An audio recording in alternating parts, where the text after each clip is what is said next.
तलवारबाज की किंवदंती। अध्याय 5611 5620।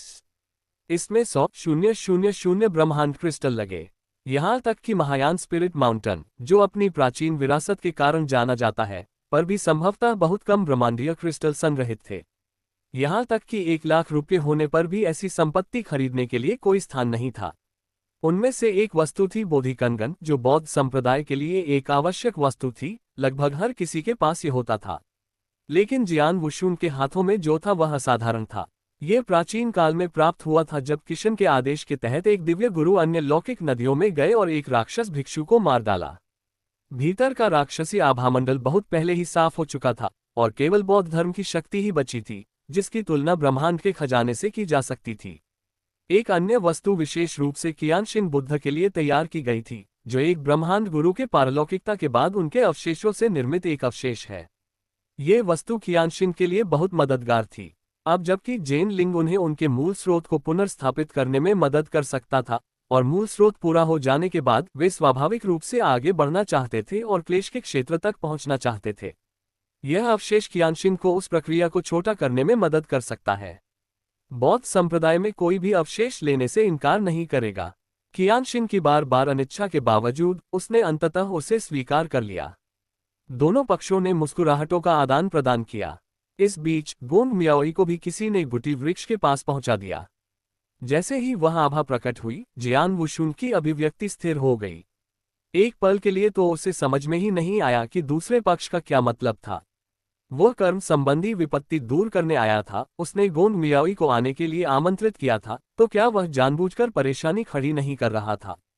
हालांकि चूंकि दूसरे पक्ष ने उसे आमंत्रित किया था, इसलिए स्वाभाविक रूप से उसने लापरवाही बरतने की हिम्मत नहीं की। जब जियान वुशुन ने देखा कि गोंग मियाओई का हाव भाव अच्छा नहीं था, तो उसे अजीब लगा। खड़े होकर वह केवल विनम्रता से उसका अभिवादन कर सका। दाववादी मियाओई, आप हाल ही में कैसी रही हैं? आपके आशीर्वाद के कारण सब कुछ ठीक है। गोंग मियाओई ने केवल एक हल्की मुस्कान दिखाते हुए एक औपचारिक जवाब दिया। इस समय कियानशिन ने खड़े होकर शांति निर्माता की भूमिका निभाई। उसके बोलने के बाद जियान वुशुन को समझ में आया कि गोंग मियाओई क्यों आया था। जैसा कि पता चला, जब कर्म संबंधी आपदा को हल करने की आवश्यकता थी, तो महायान आत्मा पर्वत के अंदर प्राचीन संरचना में प्रवेश करना आवश्यक था, और संरचना की अध्यक्षता करने के लिए उन्हें जियान वुशुन के कर्म संबंधों से परिचित किसी व्यक्ति की आवश्यकता थी। गोंग मियाओई इसके लिए एकदम सही उम्मीदवार थे। यह एहसास होने पर जियान वुशुन शांत रहा। वह कियानशिन के पीछे पीछे स्पिरिट माउंटेन के अंदर बड़ी संरचना की ओर चला गया। रास्ते में वह गोंग मियाओई के साथ कंधे से कंधा मिलाकर चल रहा था और उन्होंने एक दूसरे से कोई बातचीत नहीं की, क्योंकि दोनों के बीच कुछ रहस्य छिपे हुए थे। जियान वुशुन के दिल में बेचैनी का भाव था। इस बार उसे ऐसा लगा जैसे कोई उसके खिलाफ साजिश रच रहा है। यह इतना संयोग कैसे हो सकता है? वह अपने कर्म संबंधी संकट को हल करने के लिए महायान आत्मा पर्वत पर आया था, लेकिन गोंग मियाओई पहले ही पर्वत में प्रवेश कर चुका था। क्या कोई पर्दे के पीछे से चीजों में हेर फेर कर रहा है? स्वाभाविक रूप से वह मी शेन के बारे में चिंतित था। जियान वुशुन ने किशन मंदिर द्वारा प्रदान किए गए क्लोज रेंज बोर्ड के माध्यम से जेन लिंग के साथ सीधे संवाद किया, लेकिन दूसरी तरफ से कोई प्रतिक्रिया नहीं हुई, जिससे उसके दिल में क्षणिक खलबली मच गई। नहीं, मुझे पहले खुद को स्थिर करने की जरूरत है। जियान वुशुन ने बलपूर्वक अपनी चिंताओं को दबा दिया। यह उसके कर्म संबंधी संकट को हल करने का समय था, और यदि वह घबरा गया तो उसे किसी और की योजनाओं की आवश्यकता नहीं होगी, वो स्वयं ही बर्बाद हो जाएगा। हम यहाँ हैं। कियानशिन बुद्ध ने रुककर एक गुफा की ओर इशारा करते हुए कहा, अंदर संरचना का मूल है। दाओवादी मियाओई, आपको केवल गुफा के बाहर संरचना की अध्यक्षता करने की आवश्यकता है। ये सुनकर गोंग मियाओई ने देर नहीं की। वह सीधे गुफा में गई, प्रवेश द्वार पर पैर मोड़कर बैठ गई, और उसके सामने कई झंडे प्रकट हुए जो संरचना का केंद्रीय भाग थे। यद्यपि जियान वुशुन के दिल में कुछ संदेह थे, फिर भी उसने दृढ़ संकल्प के साथ प्रवेश किया। हालांकि अंदर जाने से पहले उन्होंने सीधे प्राचीन परिवर्तन का प्रदर्शन किया, अपनी ताकत के चरम पर पहुंच गए। यदि वह अब कोई कदम उठाता तो शायद महायान स्पिरिट माउंटेन में कोई भी जीवित नहीं बचता।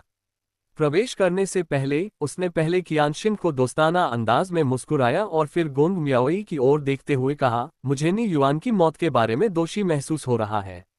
चूंकि मुझे आपके पिता की तलवारबाजी विरासत में मिली है, इसलिए मैं भविष्य में उन्हें दोषमुक्त करूंगा।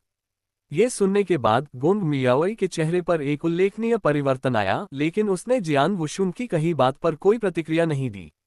जियान वुशुन को आश्चर्य नहीं हुआ और वह सीधे गुफा में चला गया। गुफा में प्रवेश करने के बाद qianxin बुद्ध ने एक सूक्ष्म अदृश्य मुस्कान प्रकट की और एक विचार शक्ति ने अपने हाथ में बौद्ध माला के माध्यम से यह संदेश प्रसारित किया कि जियान वुशुन ने संरचना में प्रवेश कर लिया है। हालांकि यह अज्ञात है कि यह संदेश किसे प्राप्त हुआ। जहां तक जियान वुशुन का प्रश्न है, गुफा के अंदर पहुंचने पर चारों ओर घना अंधेरा था और कुछ भी दिखाई नहीं दे रहा था। जैसे जैसे वह आगे बढ़ता गया, उसे बेचैनी बढ़ती गई। वह आते समय जेन लिंग को सूचित करना भूल गया। शायद वह बहुत लापरवाह था, ये सोचकर कि उसकी ताकत में एक और परिवर्तन होने के बाद ये 4 महान गुप्त क्षेत्र अब उसके अस्तित्व के लिए खतरा नहीं बन सकते। या शायद इस जगह में प्रवेश करने से पहले उसे qianxin से पूछना चाहिए था कि अंदर के गठन में उसकी कर्म संबंधी आपदा को खत्म करने के लिए कौन सी क्षमताएं हैं। अब वह भ्रमित हो गया था और केवल आगे ही चलता जा रहा था। रोशनी। जैसे ही जियान वुशुन आगे बढ़ा, उसने अपने सामने एक रोशनी देखी। उसका दिल धड़कने लगा, मानो उसने कुछ पकड़ लिया हो। अपने आसपास के अंधेरे स्थान में रोशनी का एक बिंदु देखना स्वाभाविक रूप से आशा को पकड़ने का मतलब था। जाना। उसने अपनी गति तेज कर दी, क्योंकि वह जल्द से जल्द प्रकाश के स्रोत तक पहुंचना चाहता था। वह चाहे कितनी भी तेजी से चले, प्रकाश अपनी जगह पर ही बना रहा और वह उस तक पहुंच ही नहीं सका। कुछ गड़बड़ है। जियान वुशुन ने अपना सिर हिलाया। यहाँ प्रकाश स्थानिक क्षेत्र में नहीं था। उसका स्थानिक क्षेत्र पहले ही ब्लैक होल के स्तर पर पहुंच चुका था और उसकी दृष्टि स्वाभाविक रूप से भेदक थी। बस एक पल की घबराहट ने उसे भूलने पर मजबूर कर दिया।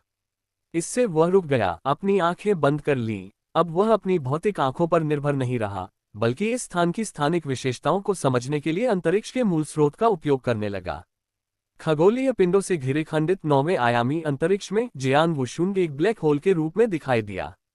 पता चला कि यही है। जियान वुशुन के चेहरे पर एक हल्की मुस्कान आ गई जब उसने एक कदम बढ़ाया और सीधे प्रकाश के स्रोत तक पहुंच गया। आसपास का अंधकार तुरंत गायब हो गया और प्रकाश ने उसे निगल लिया। जियान वुशुन पहाड़ की गुफा से उभरा। वह चारों ओर देखने लगा, बाहरी दुनिया की निगाहें देखकर आश्चर्यचकित हो गया। तुम फिर से बाहर क्यों हो? गोंग मियाओई ने आश्चर्य से कहा। qianxin बुद्ध, जो किनारे पर इंतजार कर रहे थे, भी उतने ही आश्चर्यचकित हुए और बोले, दयालु महोदय, आप इतनी जल्दी कैसे लौट आए? जियान वुशुन को और भी अधिक आश्चर्य हुआ। प्रकाश स्रोत का स्थान वह प्रवेश द्वार कैसे था जहां से वह आया था? वह लगभग एक दिन के लिए गुफा भवन में गया था और तमाम उतार चढ़ाव के बाद वह अप्रत्याशित रूप से फिर से बाहर आ गया। नहीं, जियान वुशुन ने अचानक अपना सिर हिलाया। वह अब अपने शरीर में कार्य कारण के कारण उत्पन्न हत्या के इरादे को महसूस नहीं कर सकता था। कर्मनाशक विपत्ति दूर हो गई थी। उन्होंने वास्तव में कर्मनाशक आपदा को ऐसे ही हटा दिया। ये बहुत सरल लग रहा था। qianxin बुद्ध खुशी से भरे चेहरे के पास आए और बधाई देते हुए कहा, बधाई हो ताओवादी वुशुन, कर्म हत्या की विपत्ति दूर हो गई है। क्या यह इतना आसान है? गुफा के द्वार पर पैर मोड़कर बैठे गोंग मियाओई कुछ हैरान थे। जियान वुशुन को भी यह अविश्वसनीय लगा, लेकिन अब ये वास्तव में समाप्त हो गया था। कर्मनाशक आपदा के समाप्त हो जाने के बाद वह अविश्वसनीय रूप से आराम महसूस करने लगा और दाव संलग्न के साथ आगे बढ़ सका। खुशी में जियान वुशुन ने सब कुछ छोड़ दिया। वह दाव को एकीकृत करने वाला था और जल्द ही सम्राट बनने वाला था। शिखर तक जाने वाला रास्ता करीब आता जा रहा था। कर्म हत्या की विपत्ति दूर हो जाने के बाद उसके पास यहाँ रहने का कोई कारण नहीं था। जानवर भगवान हृदय प्राप्त करने के बाद जियान वुशुन ने सीधे महायान आत्मा पर्वत के अंदर टेलीपोर्टेशन सरणी ली और दिव्य मंदिर के मुख्यालय स्वर्गीय क्षेत्र के केंद्रीय क्षेत्र की ओर बढ़ गया। अगला लक्ष्य कब्र भगवान पर्वत प्रस्थान। लेकिन जब वह दिव्य मंदिर के मुख्यालय में पहुंचा तो उसने पाया कि वहां कई सम्राट इकट्ठे हुए थे। उनके हाव भाव अत्यंत गंभीर थे और गुआंगमू तियानजुन ने व्यक्तिगत रूप से टीम का नेतृत्व किया। भाई गुआंगमू, आप सब कहां जा रहे हैं? जियान वुशुन ने देखा कि ये सभी सम्राट शक्तिशाली लोग उत्तराधिकारी थे और उनमें कोई भी स्वदेशी सम्राट नहीं था। इनमें से अधिकांश उत्तराधिकारी टियर 4 स्तर पर थे, कुछ टियर 5 पर थे तथा केवल एक टियर 6 पर था। स्पष्टतः ये उत्तराधिकारी उभरती हुई प्रतिभाएं थीं। जब गुआंगमू तियानजुन ने जियान वुशुन को गंभीर भाव से देखा तो उसने आह भरी और कहा, मुझुन प्रकट हुआ है, विश्व विनाश के मंदिर के साथ सेना में शामिल हो गया है। वे किशन मंदिर द्वारा नियंत्रित ब्रह्मांड पर एक बड़ा हमला कर रहे हैं। बाहरी युद्ध बढ़ रहा है और हमारी जनशक्ति कुछ हद तक अपर्याप्त है।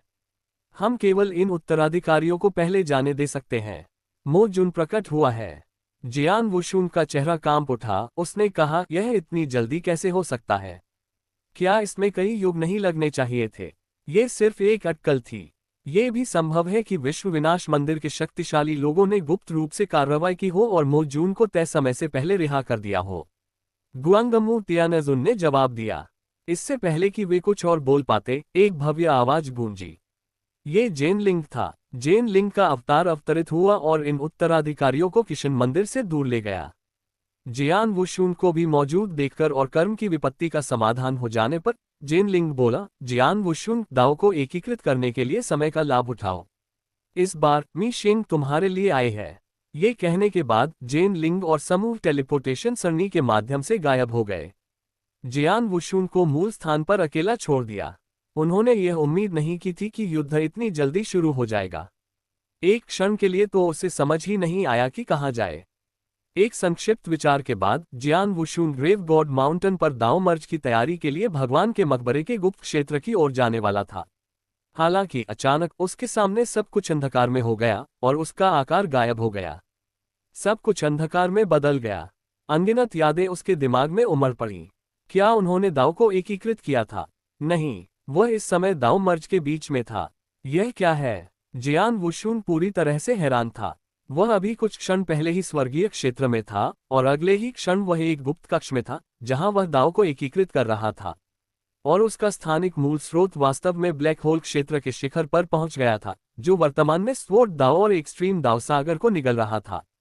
एक विशाल ब्रह्मांडीय आरेख का विस्तार हो रहा था। वह दाव मर्ज में सफल होने वाला था। उसके शरीर में एक विशाल शक्ति उमड़ पड़ी, एक ऐसी शक्ति जो सर्वोच्च शिखर से भी बढ़कर थी। दाव मर्ज। जियान वुशुन ने अनियंत्रित तरीके से काम किया।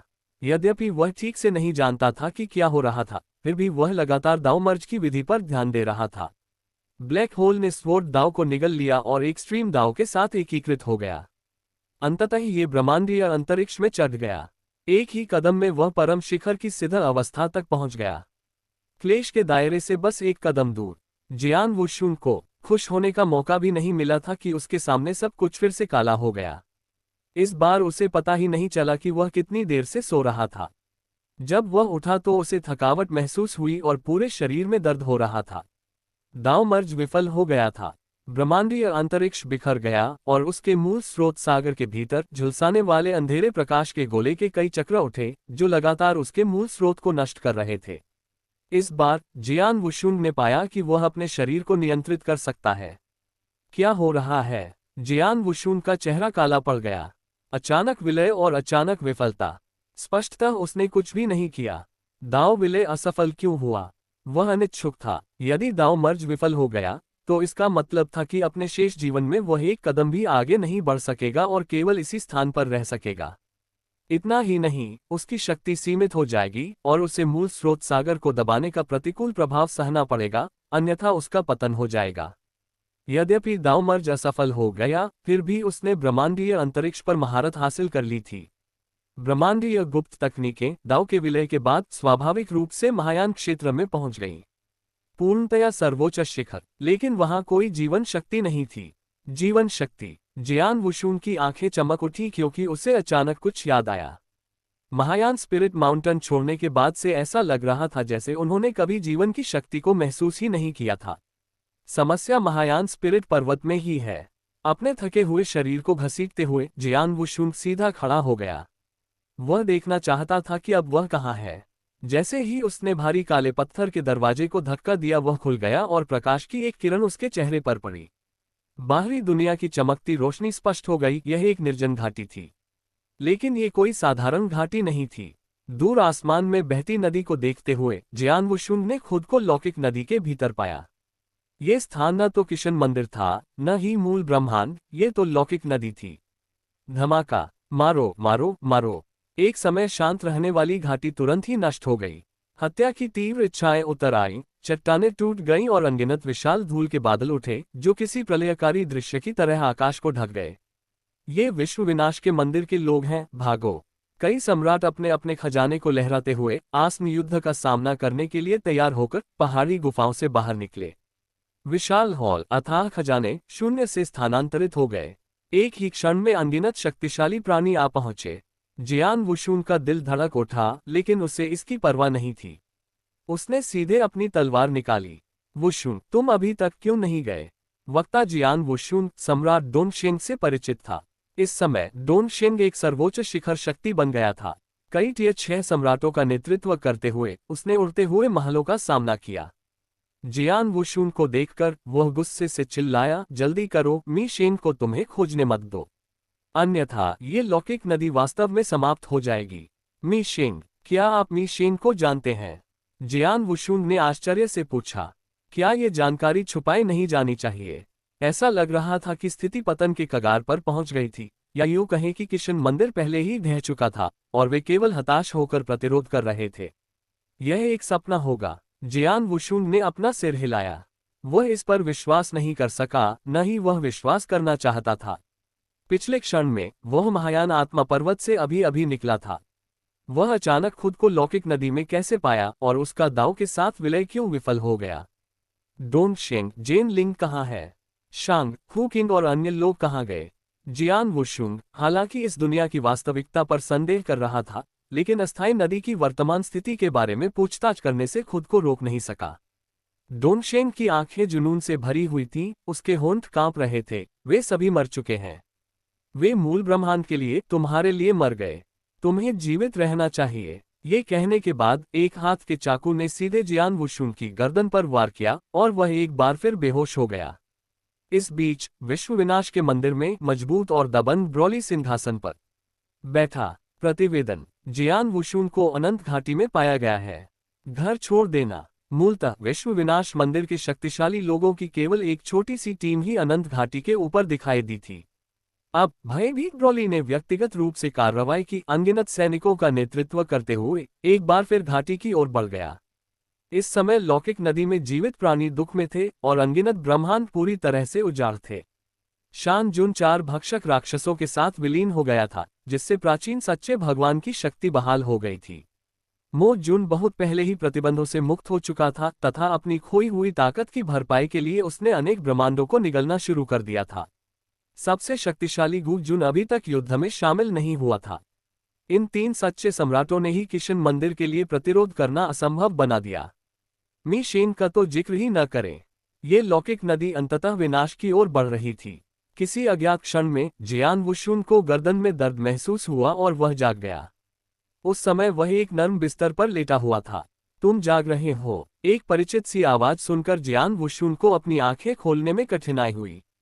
अपने सामने खड़े व्यक्ति पर कुछ अविश्वास के साथ उसने अपने शरीर की थकान पर काबू पाया और सीधा बैठ गया। अपने सामने खड़ी महिला को घूरते हुए बोला, यह आप कैसे हो सकती हैं?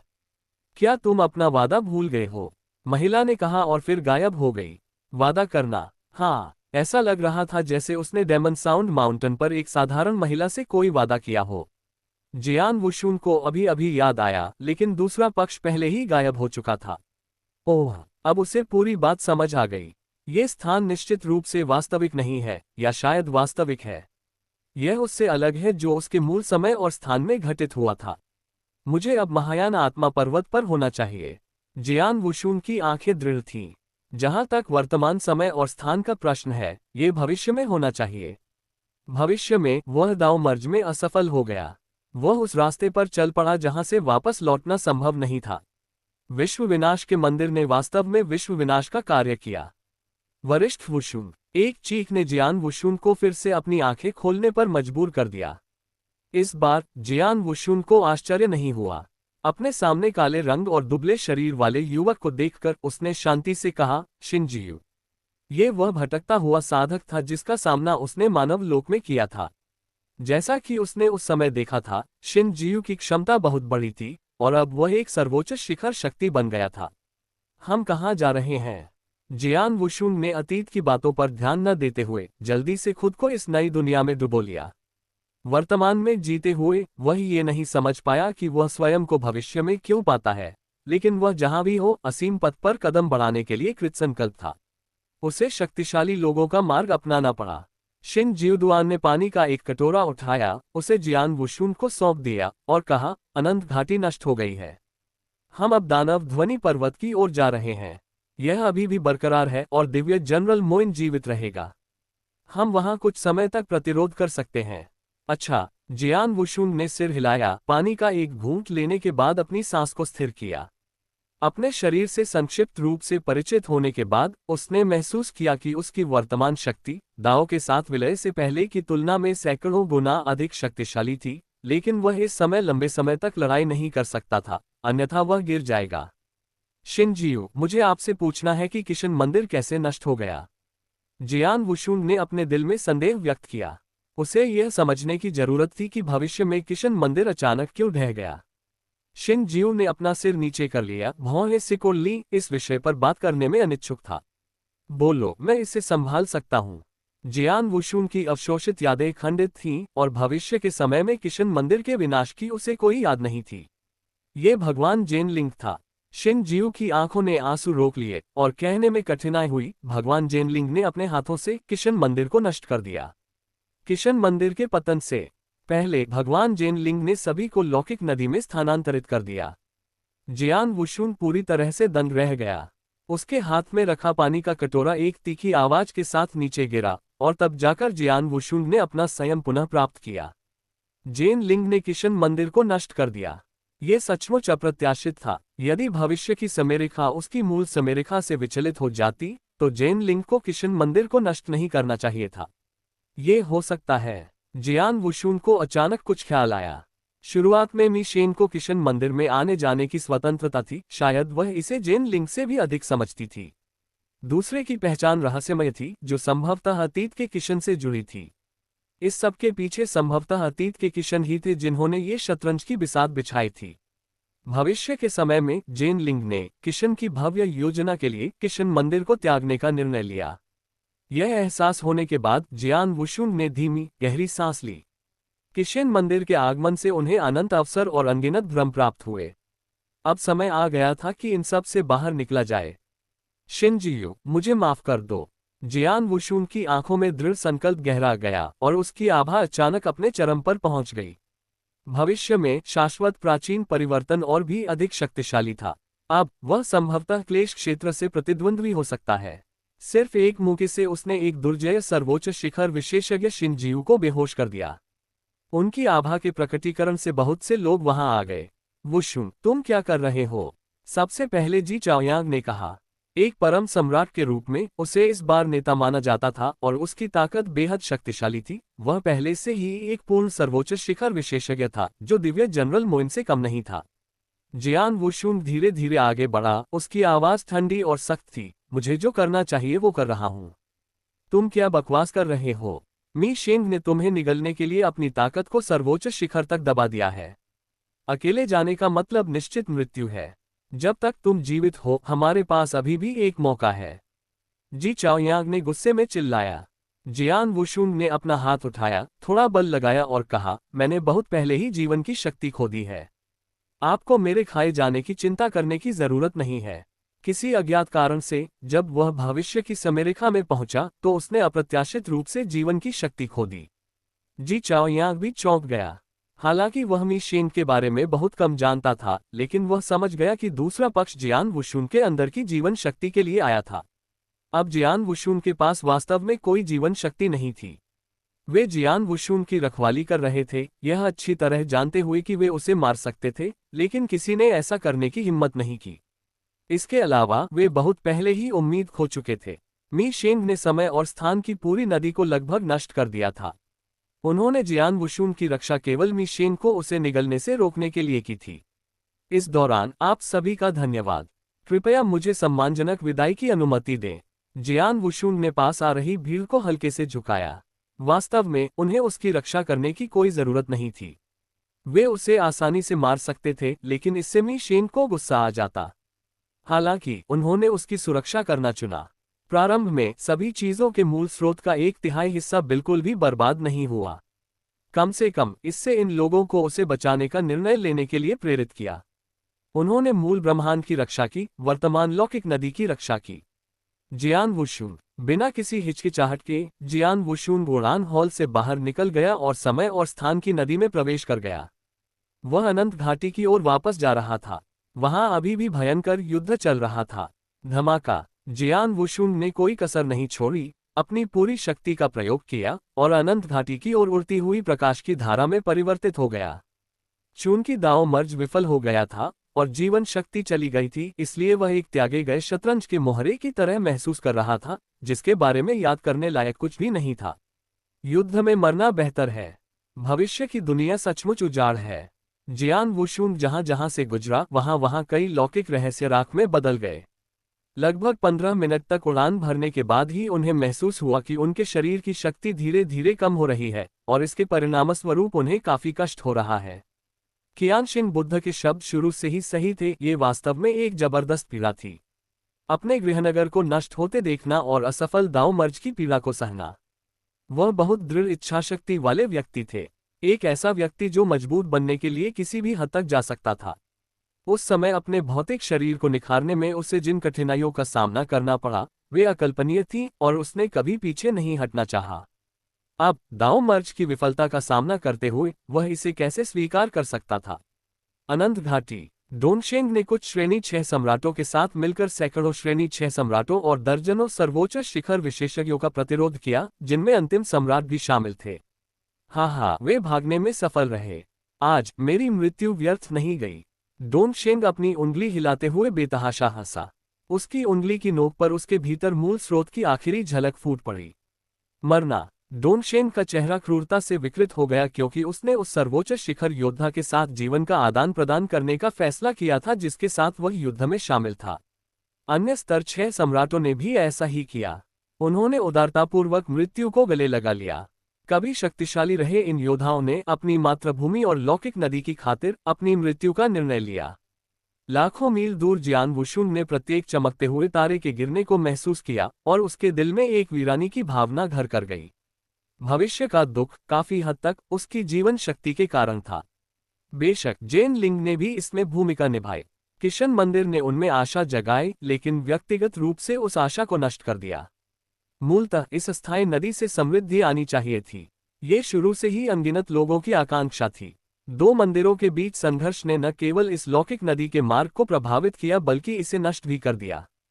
तुम्हारी हिम्मत कैसे हुई? जियान वुशुन फिर से भड़क उठा। प्रकाश की एक धारा तुरंत युद्ध के मैदान पर उतर आई।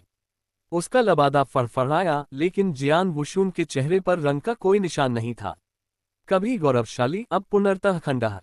जियान वुशुन। एक अग्रणी सर्वोच्च शिखर योद्धा भीड़ से बाहर आया और जियान वुशुन को एक बार फिर लौटते देख बहुत खुश हुआ। जियान वुशुन को जीवित पकड़ो और 10 लाख ब्रह्मांड क्रिस्टल इनाम में दो।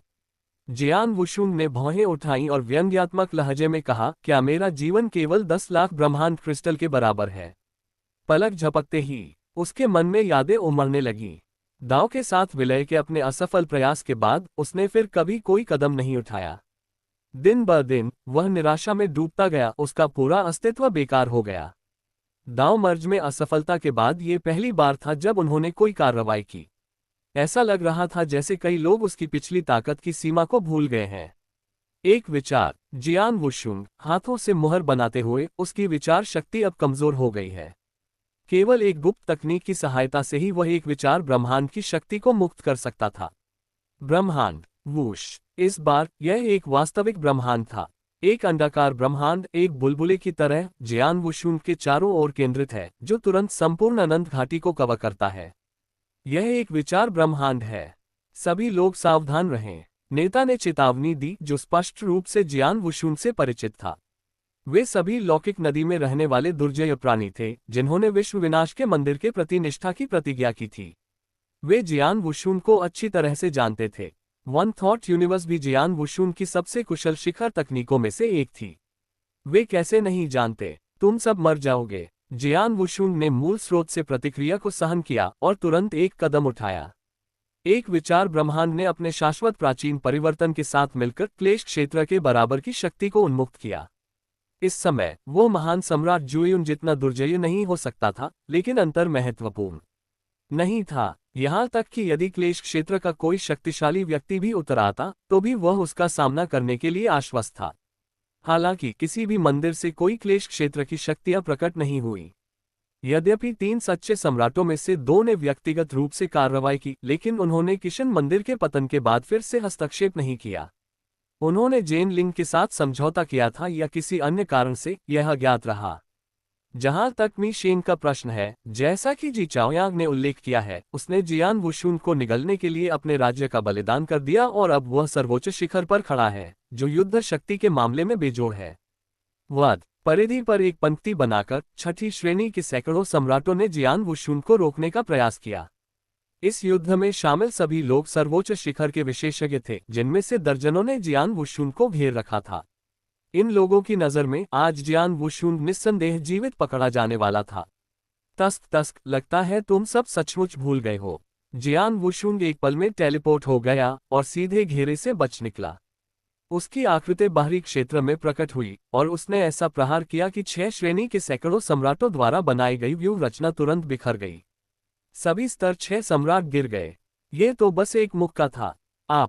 इससे पहले कि वे सर्वोच्च शिखर विशेषज्ञ प्रतिक्रिया कर पाते, जियान वुशुन ने एक भूत की तरह फिर से हमला कर दिया। इस बार उसकी ताकत और भी अधिक थी। भविष्य का पशु देवता कवच अब पूरा हो गया था और इसकी विस्फोटक शक्ति पहले की तुलना में 1000 गुना अधिक थी। केवल दिव्य शरीर की वृद्धि ने ही जियान वुशुन को आश्चर्यचकित कर दिया। दुर्भाग्य से दाव मर्ज में असफल होने के बाद वह बहुत निराश हो गया और उसने कभी अपने दिव्य शरीर को उन्नत नहीं किया। वर्तमान मूल दिव्य शरीर अभी भी 50,000 गुना था, जैसा कि दाव विलय से पहले था। पशु देवता कवच के प्रवर्धन के साथ संयुक्त रूप से यह पहले ही 80,000 गुना तक पहुंच चुका था। इसलिए उसे अपनी तलवार खींचने की आवश्यकता नहीं थी, वह तुरंत ही उन सर्वोच्च विशेषज्ञों को मार सकता था। एक ही सांस में आसमान से रक्त लाल वर्षा की बूंदें गिरने लगी। सम्राट का पतन। रक्त लाल बारिश में नहाया हुआ जियान वुशुन बेहद उत्साहित था। अपने भविष्य के साथ पूरी तरह से विलीन हो जाने पर उसे राहत महसूस हुई। इतने लंबे समय तक अपनी भावनाओं को दबाए रखने के बाद अंततः उनका गुस्सा फूट पड़ा। जियान वुशुन। दूर से दहाड़ की आवाज आई। अगले ही पल जियान वुशुन ने नए लोगों को देखा। एक घनी भीड़, दसियों हजार की संख्या में। सबसे कमजोर श्रेणी 6 के सम्राट थे। उनमें अकेले 100 से अधिक सर्वोच्च शिखर विशेषज्ञ शामिल थे। जियान वुशुन ये पूछना भूल गया कि दाव मर्ज का प्रयास करने के बाद से कितना समय बीत चुका है। श्रेणी 6 के सम्राट इतने बेकार क्यों थे और सर्वोच्च शिखर के विशेषज्ञों को इतना कम क्यों आंका गया? क्लेश क्षेत्र से एक भी नहीं, जिसका कोई मतलब नहीं था। ब्रॉली। अनेक भव्य हॉलों के मध्य में एक विशाल सिंहासन पर एक शक्तिशाली व्यक्ति बैठा था। यह कोई और नहीं बल्कि ब्रॉली था। इस समय ब्रॉली पहले से ही सर्वोच्च शिखर के शिखर पर पहुंच चुका था, विश्व विनाश के मंदिर का निर्विवाद शीर्ष विशेषज्ञ। जहां तक उसके भविष्य का प्रश्न है, वह निश्चित है, लेकिन जिस समयरेखा में वह वर्तमान में रहता है, ब्रॉली ही वह व्यक्ति है जिसने बकरी के सींगों से बूढ़े व्यक्ति को मार डाला था। ऐसा लग रहा था कि भविष्य में इसका बदला लिया जाएगा। दोनों ने एक दूसरे को देखा, कोई शब्द नहीं बोले। तुरंत वे चले गए। विश्व विनाश के मंदिर का सर्वोच्च शिखर विशेषज्ञ, परिवर्तन दाव का एक पारलौकिक गुरु, परम शिखर के शिखर पर। जियान वुशुन हालांकि शांत रहा। उसके विचार उसके प्रतिद्वंद्वी के विचारों से मेल खाते थे। बदला क्षितिज पर था। झनकार, जुएयुन तलवार, तारों वाले आकाश की शक्ति बहुत दिनों बाद मिले। जियान वुशुन के चेहरे पर एक हल्की मुस्कान दिखाई दी। दाव मर्ज की विफलता के बाद उन्हें डर था कि इस तलवार का उपयोग करने से तत्काल मृत्यु हो सकती है, लेकिन इसमें पछताने वाली कोई बात नहीं थी। आखिरकार यही भविष्य था। यदि वह मर गया तो ऐसा ही हो। यदि वह सचमुच नष्ट हो गया तो वह महायान आत्मा पर्वत पर पुनः प्रकट होगा। वह इस जीवन में अपनी सारी शक्ति और भविष्य के सभी अवसरों को एक सफल दाव विलय के बदले में खर्च कर देगा। तारों से भरे आकाश का इतिहास। जुएयुन तलवार फूट पड़ी, जो सीधे ब्रॉली की ओर वार करती हुई निकली। चाहे अतीत हो या भविष्य, जियान वुशुन को इस तलवार के प्रहार पर पूरा भरोसा था, क्योंकि इसने उसे कभी निराश नहीं किया था। ब्रॉली, विश्व विनाश मंदिर के शीर्ष विशेषज्ञ, नाश हो जाओ। जियान वुशुन दहाड़ उठा। जुएयुन तलवार ने ब्रॉली को पूरी तरह से 2 हिस्सों में विभाजित कर दिया। ब्लेड से शुरू होकर आसपास की जगह तुरंत जम गई, जिससे एक विशाल तारों वाला आकाश एटलस दिखाई दिया। यह असंख्य लोगों का दृश्य था। ब्रॉली 2 टुकड़ों में बंट गया और हजारों लोग वहीं जमे हुए थे। अरे हाँ, वहां जियान वुशुन भी था। उसके हाथ से छूटी तलवार जमीन पर पहुंचने से पहले ही स्टाररी स्काई क्रॉनिकल्स के भीतर जम गई। ये दृश्य तारों वाले आकाश के विलुप्त होने तक अनिश्चित काल तक संरक्षित रहेगा। भविष्य की क्रूरता, अतीत के अवसर, सब कुछ सापेक्ष था। वाह! जियान वुशुन ने एक बार फिर प्रकाश देखा, लेकिन इस बार वह वर्तमान में लौट आया। मैं जानता था, क्या ये कर्म हत्या की आपदा है? जियान वुशुन भविष्य की दुनिया की क्रूरता का अनुभव करने के बाद आह भरने से खुद को नहीं रोक सका। परिश्रमपूर्वक साधना न करने का परिणाम। कभी कभी ऐसा नहीं होता था कि वह आगे बढ़ना चाहता था, बल्कि ऐसा होता था कि कोई उसे पीछे से आगे धकेल रहा था। थोड़ा सा भी पीछे रह जाना कष्टकारी था। ये कर्म हत्या आपदा सचमुच असाधारण थी। काफी देर तक सोचने के बाद भी वह अभी तक उस अनुभव से पूरी तरह उबर नहीं पाया था। भूत, वर्तमान और भविष्य, जिसका विवरण देने की आवश्यकता नहीं है, क्योंकि उसका अस्तित्व केवल कुछ युगों तक ही सीमित था। अभी तक वह धुंधली आंखों और विस्मृत अतीत तक नहीं पहुंचा था। वर्तमान में वह पूरी तरह जागरूक था और उस उद्देश्य को समझता था जिसे उसे प्राप्त करना था। हालांकि भविष्य की कहानी कुछ और ही थी। बेकाबू भविष्य ने उसे निराशा से भर दिया। दाओ विलय की विफलता, किशिन मंदिर का विनाश तथा संपूर्ण लौकिक नदी का आसन विनाश। मी शेन की भयानकता उसकी कल्पना से परे थी। मैं असफल नहीं हो सकता। जियान वुशुन की अभिव्यक्ति गंभीर थी, उसकी आंखों में दृढ़ संकल्प उसकी तलवारबाजी की तरह शुद्ध था। उसका भविष्य गिर चुका था, लेकिन उसका वर्तमान अपने भविष्य को दयनीय नहीं बनने देगा। उसे न केवल दांव मर्ज में सफल होने की आवश्यकता थी, बल्कि अपने रास्ते में आने वाले किसी भी व्यक्ति को मारना भी था। मी शेंग, 7 क्लेश क्षेत्र में आधा कदम। यहां तक कि मी शेंग भी उसे नहीं रोक पाएगी। एक बार जब वह दाव विलय में सफल हो गया, तो वह इस स्पेस टाइम से प्रस्थान करते हुए किशन मंदिर को छोड़ने का विकल्प चुनेगा। कम से कम वर्तमान जेन लिंग पर भरोसा किया जा सकता है। भविष्य में जेन लिंग संभवतः कुछ अप्रत्याशित परिस्थितियों के कारण किशन मंदिर के पतन का कारण बनेगा। अन्यथा जेन लिंग की प्रकृति के साथ भले ही किशन और मी शेन के बीच एक निश्चित संबंध था, जेन लिंग बिना लड़ाई के आत्मसमर्पण नहीं करेगा। क्योंकि जेन लिंग का जन्म और विरासत में मिली इच्छाशक्ति इस्पात की तरह अडिग थी। जेन लिंग की नज़र में किशन एक देवता था जिसने मोरो स्पेस टाइम के लिए अपने स्वयं के दाव को त्याग दिया, अंततः एक नायक की तरह गिर गया। निश्चित रूप से खलनायक नहीं। हालांकि सच्चाई से पता चला कि प्रारंभिक किशन वास्तव में एक खलनायक था, जो थोड़े समय तक जीवित रहने के लिए पूरे मोरो कालक्रम को नष्ट करने के लिए तैयार था। परिस्थितियों की परवाह किए बिना इस अवसर का लाभ उठाते हुए, जबकि जेन लिंग ने अभी तक विश्वासघात नहीं किया है, जियान वुशुन को जल्दी से कार्य करने की आवश्यकता थी। चमक में नहाया हुआ जियान वुशुन एक विशाल शून्य में प्रवेश कर गया। यह अस्थायी नदी के भीतर एक अजीब जगह थी, मोरो टेम्पोरल नदी। जियान वुशुन ने थोड़ा सा मुंह सिकोड़ा, उसकी आवाज कांप रही थी और उसके हाथ कांप रहे थे। इस बार उन्होंने प्राचीन मोरो टेम्पोरल नदी देखी। यह एक चौड़ी और भव्य नदी थी। नदी के भीतर अनगिनत शक्तिशाली प्राणी और असंख्य ब्रह्मांड बहते थे। जैसे ही उसने ध्यान से देखा, एक अजीब सी हंसी ने जियान वुशुन को बाधित कर दिया। हे, जियान वुशुन ने मुड़कर देखा और एक विकृत और बदलती हुई दुष्ट आत्मा उसे घूर रही थी।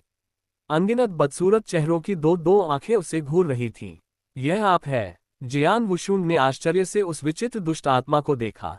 दुष्ट आत्मा ने, जिसके अनेक होंठ फटे हुए थे, सामूहिक रूप से कर्कश स्वर में कहा, क्या तुम मुझे जानते हो? हृदय दानव एक। जियान वुशुन का दिल बैठ गया। वास्तव में उसके खिलाफ साजिश रची गई थी। 5 दानव राजा, शान जून, रक्त दानव, 10,000 दानव, हृदय दानव और पवन दानव। उसने पहले 3 में से 2 का सामना किया था और शेष 2 पर उसने ज्यादा ध्यान नहीं दिया था, केवल इतना जानता था कि उन्हें मिशेंग ले गई थी। अप्रत्याशित रूप से हृदय दानव अब उसके भीतर था। क्या आप मी शेंग या हॉट डेमन है? जियान वुशुन ने बिना किसी अस्पष्टता के सीधे पूछा। संभावना अधिक थी कि ब्रॉली की तरह ही दूसरे पक्ष को भी मी शेंग द्वारा हेरफेर किया गया था। लेकिन जियान वुशुन को आश्चर्य हुआ कि इस बार हॉट डेमन स्तब्ध लग रहा था, जैसे कि उसने मी शेंग को पहचाना ही नहीं। छप छप। हॉट डेमन जियान वुशुन के हृदय में स्थित बुरी आत्मा से एक लाल बालों वाले व्यक्ति में परिवर्तित हो गया, जिसका चेहरा असाधारण रूप से सुंदर था और बाल लाल लहरा रहे थे। मी शेंग, वह क्या है? जियान वुशुन ने राहत की सांस ली। मी शेंग को न जानना अच्छी बात थी। मी शेंग के हेरफेर के बिना भले ही प्रतिद्वंद्वी 5 राक्षसों में से एक था, वह डरता नहीं था। वह एक असाधारण अस्तित्व है। बुरी बात है कि आप उसे नहीं जानते। चून की दूसरे पक्ष का मिशेन से कोई संबंध नहीं था, इसलिए जियान वुशुन सहज होकर बातचीत में शामिल हो सका। इस महान दानव भगवान ने उसके भीतर निवास करना क्यों चुना और वे कर्म आपदा के साथ पूरी तरह से क्यों विलीन हो गए? उन्होंने कब उस पर नजर डाली? ये सुनकर राक्षसी आवाज ने अहंकार से उपहास किया, तुम छोटे बच्चे समझते हो कि क्या उल्लेखनीय है? क्या तुम जानते हो कि मेरा असली स्वरूप कौन है? राक्षसी आवाज थोड़ी अहंकारी लग रही थी, जो उसके नाम से बिल्कुल मेल नहीं खा रही थी। सामान्य ज्ञान के अनुसार क्या राक्षसी आवाज उसका सबसे बड़ा भय नहीं होना चाहिए? दूसरा पक्ष थोड़ा मूर्ख क्यों लगता है? जियान वुशुंग ने जानबूझकर एक जिज्ञासु भाव दिखाया और पूछा, ओह, मैं वास्तव में नहीं जानता। क्या आप मुझे बता सकते हैं कि इतनी उल्लेखनीय बात क्या है? अद्भुत अस्तित्व तुम्हारे सामने ही है। राक्षसी आवाज ने उसकी नाक पर चुटकी ली और आगे कहा, क्या तुमने शानजून या रक्त दानव का सामना किया है? क्या तुम जानते हो कि मैं उन मूर्खों से किस तरह अलग हूं? मुझे नहीं पता। जियान वुशुंग ने अपना सिर हिलाया। उसे धीरे धीरे लगने लगा कि यह आदमी पागल हो गया है। राक्षसी आवाज ने गर्व से कहा, वे मूर्ख केवल कच्ची शक्ति को ही समझते हैं, लेकिन वे यह नहीं जानते कि इस दुनिया में सबसे शक्तिशाली शक्ति हृदय की शक्ति है। छठे स्तर की हृदय शक्ति ब्रह्मांडीय अंतरिक्ष से भी अधिक शक्तिशाली है। सचमुच? जियान वुशुंग ने कहा, चूंकि यह मामला है तो आपने मेरे शरीर में निवास करना क्यों चुना? जियान वुशुंग की उलझन सुनकर राक्षसी आवाज के चेहरे पर एक संतुष्ट भाव प्रकट हुआ। वह हृदय शक्ति है। तुम मेरे सबसे अच्छे मेजबान हो। जब तुम किशन मंदिर में दाखिल हुए तो मैंने तुम पर नजर डाली। केवल तुम ही मेरी सबसे मजबूत बुद्धि का पोषण कर सकते हो, जिसके बारे में बोलते हुए मुझे तुम्हारा शुक्रिया अदा करना होगा। राक्षसी आवाज पागलों की तरह हंसी।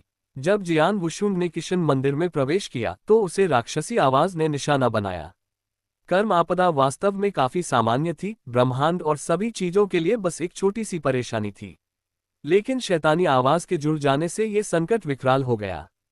इसके अलावा वर्तमान कर्म आपदा की शक्ति सम्राट के दायरे से बाहर हो गई थी और सर्वोच्च शिखर पर एक क्लेश की तरह लग रही थी। तो यह ऐसा ही है? जियान वुशुंग ने सिर हिलाया। कोई आश्चर्य नहीं कि वह जितना मजबूत होता गया, उसके शरीर के भीतर कर्महत्या करने वाली आपदा उतनी ही मजबूत होती गई। पता चला कि इस सब के पीछे शैतानी आवाज थी। अब जब उसे उत्तर पता चल गया तो वह काफी निश्चिंत हो गया, क्योंकि उसके लिए ये कष्ट कोई बुरी बात नहीं थी। इस स्थानिक क्षेत्र में प्रवेश करने पर उसकी मनस्थिति अचानक ऊपर उठ गई। ये हृदय दानव द्वारा पीछे छोड़ी गई शक्ति थी। इस शक्ति से आकर्षित होकर उसकी हृदय शक्ति धीरे धीरे कम होने लगी। हृदय शक्ति का छठा स्तर, पूरा दांव हॉट। यह एक ऐसा अवसर था जो किसी को बड़ी मुश्किल से मिल पाता, तलाशना तो दूर की बात थी। मेरे लिए आगे क्या योजना है? जियान वुशुंग ने अनिश्चितता से पूछा। यद्यपि हृदय दानव की शक्ति काफी थी, जो शान जून के बराबर थी, लेकिन उसकी वर्तमान स्थिति में उससे निपटने में ये शक्ति कम पड़ गई। यदि सीधा टकराव हुआ तो हॉट डेमन के पास बचने का कोई मौका नहीं होगा। मुझे क्या करना चाहिए? बेशक मैं तुम्हें मार डालूंगा। हृदय दानव का रंग बदल गया और उसने अपने हाथों में अपार हृदय शक्ति एकत्र कर ली, जिससे आत्मा मोहित हो गई। जियान वुशुंग का चेहरा बदल गया। उसने अपने सीने को हथेली से ढक लिया और कांपते हुए बोला, तुम ऐसा कैसे कर सकते हो? कैसे तुम इतने कमजोर हो सकते हो? जियान वुशुंग तुरंत अपने शरीर को सीधा करते हुए अपने चरम पर आ गया। हृदय दानव के तरीके उसे डराने में पूरी तरह से असमर्थ थे। इस बार हृदय दानव को झटका लगा। वह डर के मारे जियान वुशुंग को देखता रहा, उसे यकीन नहीं हो रहा था। ये कैसे संभव है? उसकी नजर में जियान वुशुंग की हृदय शक्ति केवल 5वें स्तर पर थी, जो पूर्ण दाव हृदय प्राप्त करने से बहुत दूर थी। वह हृदय दानव की शक्ति का सामना कैसे कर सकता था? क्या असंभव है? आपकी शक्ति का मुझ पर कोई प्रभाव नहीं है। जियान वुशुंग के चेहरे पर एक भयावह मुस्कान आ गई। उसने कहा, इसके अलावा मेरा दांव हॉट अब पूरा हो गया है। छोटी मोटी चालें अंत में सिर्फ छोटी मोटी चालें ही होती हैं। एक पल में जियान वुशुंग ने हॉट डेमन की गर्दन पकड़ ली और टेलीपोर्ट हो गया। भक्षण की शक्ति तुरंत भड़क उठी, जिसने हॉट डेमन के पूरे रूप को अपने हाथ की हथेली में समाहित कर लिया। अपना असली चेहरा दिखाओ। जियान वुशुंग हृदय दानव की शक्ति को खा रहा था, न कि उसके वास्तविक रूप को। वह नहीं चाहता था कि यह चीज दोबारा उसके शरीर में प्रवेश करे। मुरझाया हुआ भूसा एक पल में एक कमजोर बूढ़े आदमी में बदल गया।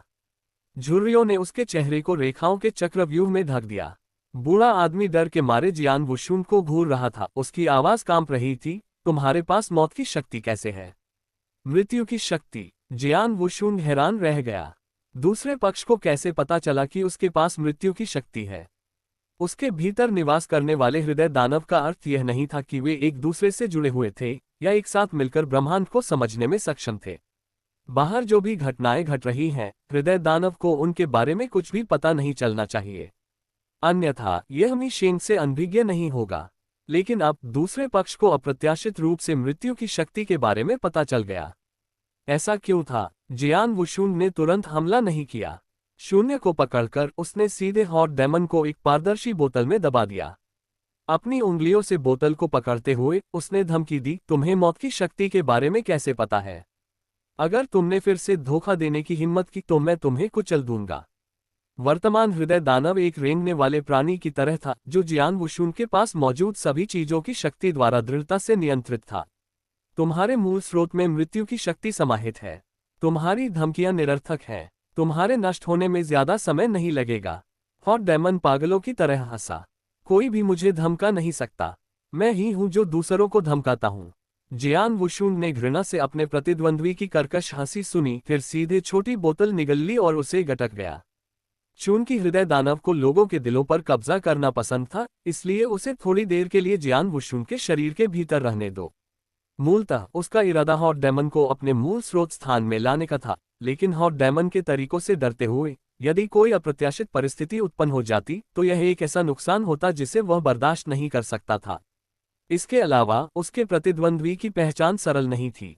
चूंकि मिशेंग ने अन्य दानव लॉर्ड्स को छीन लिया था, इसलिए यह संभावना थी कि उनका महत्वपूर्ण मूल्य था।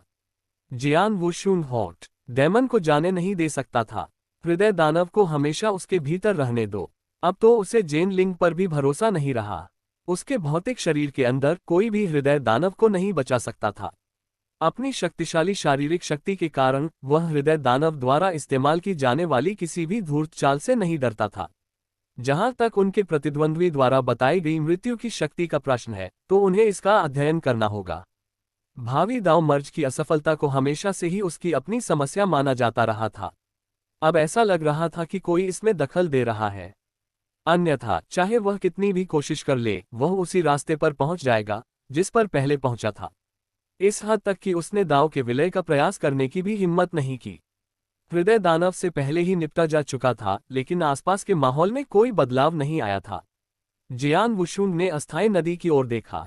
हृदय दानव के बिना केवल कर्म आपदा ही बची है। तुम कहाँ छिपे हो? जियान वुशुन ने समय की नदी की ओर देखा, सक्रिय रूप से खोज करना चाहता था। कर्म आपदा के इस हद तक बढ़ जाने का कारण मुख्यतः हृदय दानव था। हृदय दानव के बिना कर्म आपदा से उत्पन्न खतरा न्यूनतम होना चाहिए। वह ये कैसे महसूस कर सकता था कि कुछ महत्वपूर्ण घटित होने वाला है, कुछ ऐसा जो उसके लिए खतरा पैदा करेगा? हकीकत में यह क्या है? जियान वुशुन की आंखें चारों ओर घूम रही थीं, उसका पूरा शरीर सतर्क था, लापरवाही बरतने की हिम्मत नहीं हो रही थी। ईमानदारी से कहूं तो हॉट डेमन से उसे बहुत कम खतरा था। अगर वह कोई साधारण दाव भगवान होता तो हॉट डेमन के खिलाफ उसका प्रतिरोध बहुत कम होता, लेकिन उसके लिए प्रतिद्वंद्वी रेंगने वाले कीड़े की तरह था जिसे आसानी से कुचला जा सकता था। हृदय दानव से अधिक शक्तिशाली शायद एकमात्र अस्तित्व था, वह क्लेश जो गर्भ में पल रहा था। गुंजन। जियान वुशुन तुरंत पीछे हट गया और जिस जमीन पर वह खड़ा था वह ढहने और टूटने लगी। यह उस समय की याद दिलाती है जब उसने वन थॉट यूनिवर्स को उन्मुक्त किया था। उसने सोचा था कि यह विपत्ति उस पर आक्रमण कर रही है, लेकिन ऐसा हुआ कि लौकिक नदी के प्रवाह में व्यवधान उत्पन्न हो गया था। अस्थायी नदी अप्रत्याशित रूप से ढह रही थी और सिकुड़ रही थी, जिसके कारण समय पीछे की ओर बह रहा था। ढहने वाला क्षेत्र बड़ा होता गया, लगातार अपने आसपास के क्षेत्र को अपने अंदर समाता गया और जल्द ही जियान वुशुन तक पहुंच गया। नहीं, जियान वुशुन ने मुक्त होने की कोशिश की, लेकिन पाया कि चाहे वह कितना भी संघर्ष करे, ये व्यर्थ था। उसका शरीर ढहते हुए लौकिक स्थान के भंवर में घसीटा जा रहा था। अस्थायी भंवर में गिरते हुए यह एक अराजक स्थान था जो ब्लैक होल से भी अधिक भयावह था। इसमें समय और स्थान दोनों शामिल थे और यहाँ तक कि आपदा क्षेत्र में रहने वाले प्राणियों के लिए भी इसमें प्रवेश करने के बाद जीवित रहना चुनौतीपूर्ण हो जाता था। जियान वुशुन के प्रवेश करने के बाद उसने पाया कि एक मंद प्रकाश उसकी रक्षा कर रहा था। इस प्रकाश के साथ उन्होंने भावर को पार किया और उनके चारों ओर कई टूटे हुए लौकिक टुकड़े थे जिनमें से प्रत्येक में समय का एक विशिष्ट बिंदु था। उसके शरीर को घेरने वाली रोशनी धीरे धीरे मंद हो गई, लेकिन जियान वुशुंग ने अपने दांतों को भींच लिया और उसे अनदेखा कर दिया। वह सीधे निकटतम टेम्पोरल टुकड़े की ओर उड़ गया और सिर के बल उसमें गिर गया। धमाका। पहले तो अंधेरा छा गया, फिर कानों में गगनभेदी गर्जना गूंजने लगी। धीरे धीरे दृष्टि का विस्तार हुआ और जियान वुशुंग ने स्वयं को एक जंगल में पाया जो 1 फुट से अधिक ऊंची घास से घिरा हुआ था। आकाश में गरज के साथ भयंकर हवा और बारिश शुरू हो गई। छप छप, एक अवरोध ने तुरंत उसके पूरे शरीर को घेर लिया। जियान वुशुंग को पता चला कि उसकी ताकत अभी भी बाकी थी और उसने राहत की सांस ली। लेकिन वह कुछ उलझन में था। ये जगह वास्तव में कहाँ है? अंतरिक्ष समय का ये टुकड़ा संभवतः मोरोस्पेसटाइम के किसी कालखंड से था। बाहर निकलने का कोई रास्ता न मिलने पर वह हमेशा के लिए यहीं फंस कर रह जाएगा। मुझे पहले स्थिति के बारे में पूछताछ करने के लिए किसी को ढूंढना होगा। जियान वुशुंग ने तुरंत अपना मन बना लिया। उन्होंने किशन मंदिर में मोरोस्पेसटाइम के बारे में कई किताबें पढ़ी थीं और मोरोस्पेसटाइम के कुछ महत्वपूर्ण कालखंडों को मोटे तौर पर समझा था। मुख्य रूप से प्राचीन उजाड़, उच्च स्वर्ग, मानव जाति, अराजक सितारा डोमेन और किशन युग में विभाजित। मोरोस्पेसटाइम के विनाश तक किशन युग का अंत नहीं हुआ था। प्रथम 4 युग मिलकर किशन युग जितने लंबे नहीं थे। किशन युग ने अव्यवस्था के अंत को चिन्हित किया तथा अपने स्वयं के किशन युग का निर्माण किया। जियान वुशुंग के दिल में उत्साह का भाव था।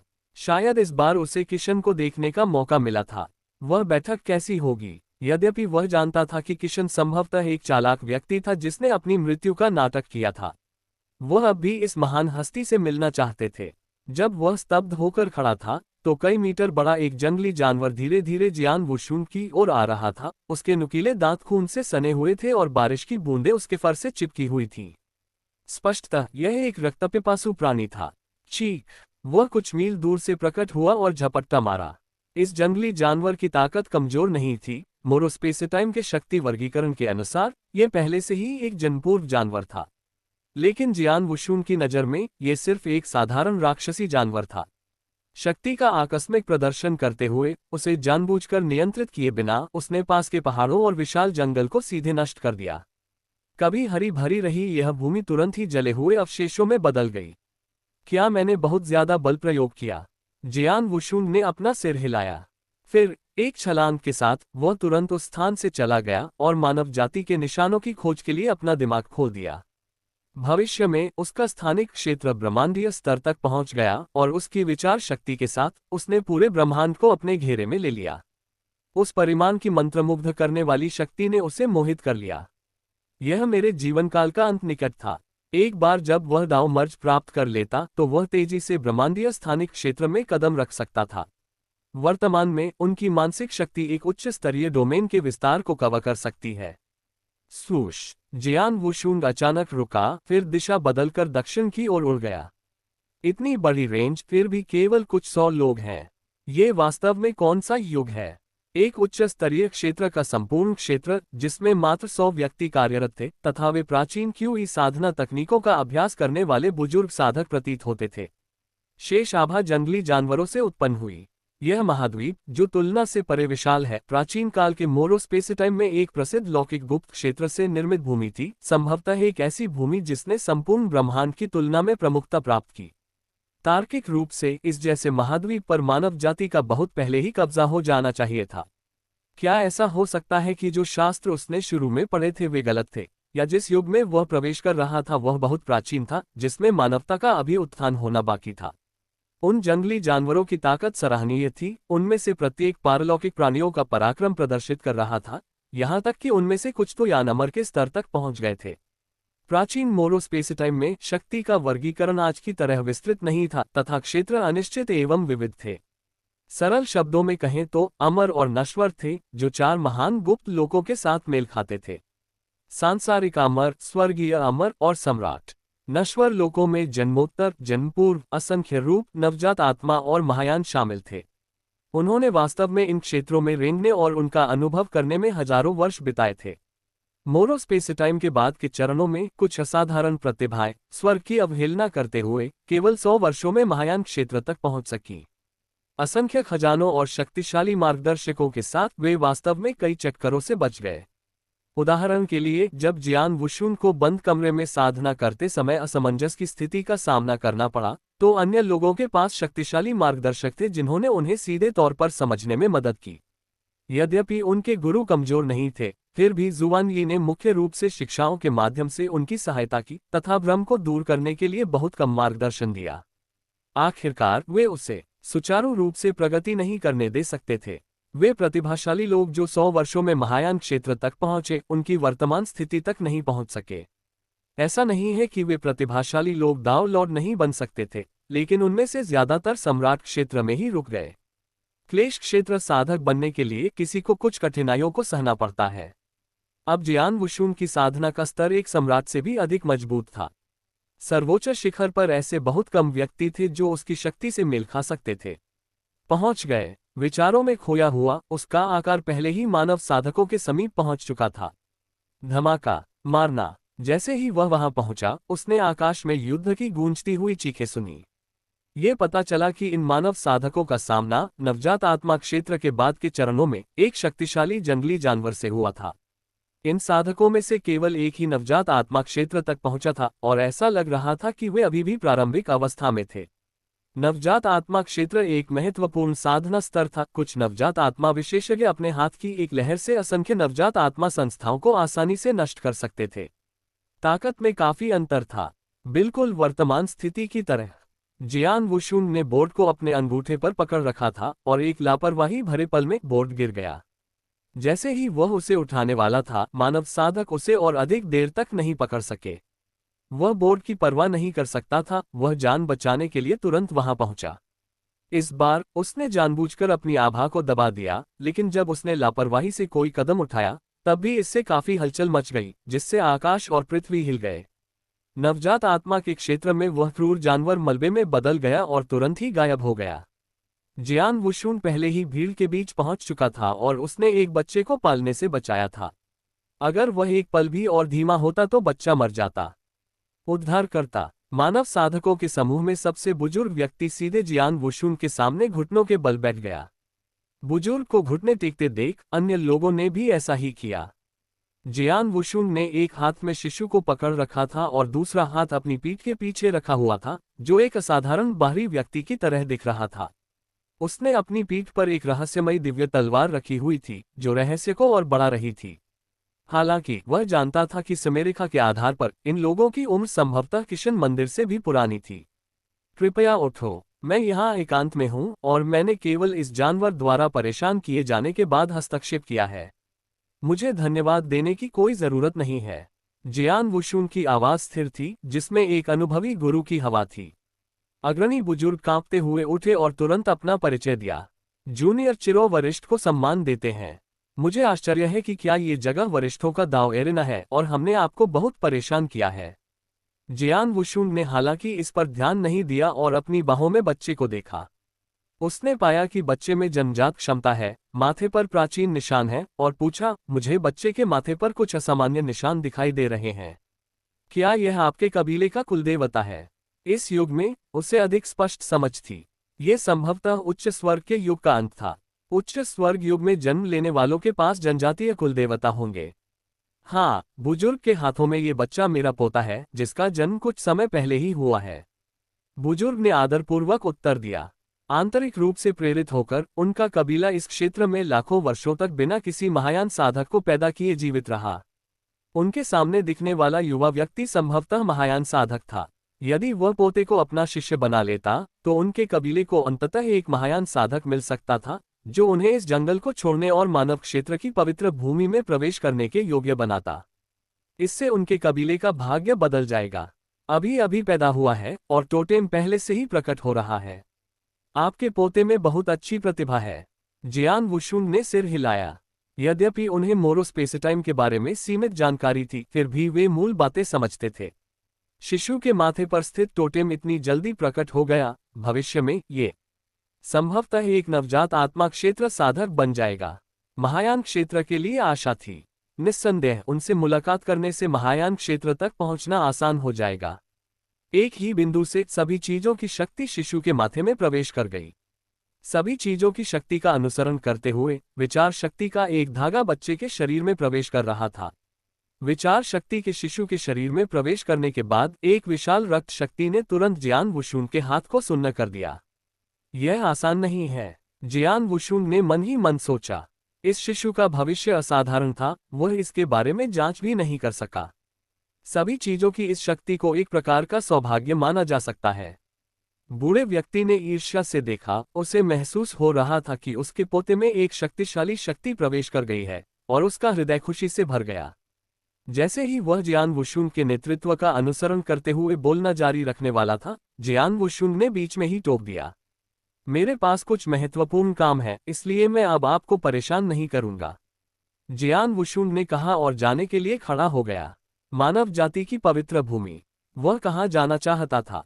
जाने से पहले जियान वुशुन को याद आया कि जेड पट्टिका गिर गई थी। वह वापस जाकर उसे खोजना चाहता था। इस समय अचानक उसे प्रेरणा मिली और उसने कुछ सोचा। ये किशन की जेड पट्टिका थी।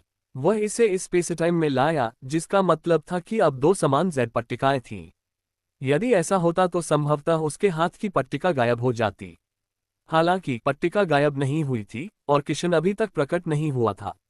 इसे भूल जाओ, जियान वुशुन ने अपना सिर हिलाया, फिर बूढ़े आदमी चिरो की ओर मुड़ा और कहा, मैंने पास में एक टोकन छोड़ा है। अगर आपको इसे खोजने का सौभाग्य मिला है तो युवा पीढ़ी के बीच उत्कृष्ट प्रतिभाओं को मुझे खोजने दें। इसके बाद वह चले गए और जाने से पहले जेड पट्टिका पर एक मुहर छोड़ गए। इस जेड टैबलेट का भाग्य अंततः किशन मंदिर के हाथों में आ जाएगा। भले ही वह इसे उन्हें न दे, लेकिन अंततः ये किशन मंदिर के कब्जे में आ जाएगा, क्योंकि यह मूल रूप से उनका था और इसे बदला नहीं जा सकता था।